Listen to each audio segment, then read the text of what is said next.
Well, the negotiations, these negotiations have started in May, and we just had the fourth round of negotiations. It was a very successful one, and we are very close to finish several chapters of negotiation. The idea is that in December, January, we can have still a new round of negotiation. Could be a final round of negotiation. Of course, that will depend on the negotiation itself. I cannot say, of course, how it could be, but we are confident in going into the right path. So during your address, you mentioned there will be a chapter on services. How is it going to look like? Can you give us a detail into that? Well, the negotiation is in process. I know that the chapters of services is well advanced. I will not enter into details because everything should be settled until we can say something about that.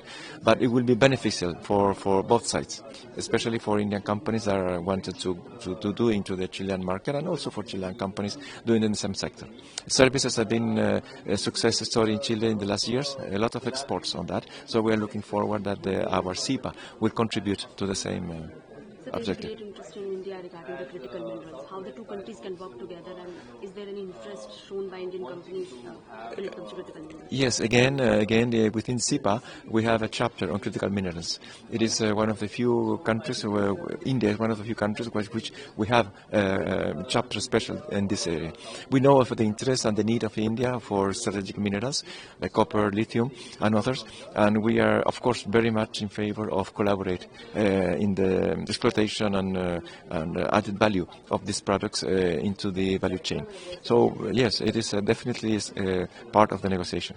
So though we have a robust ties, you mentioned that there is a great scope of investment further from India to Chile.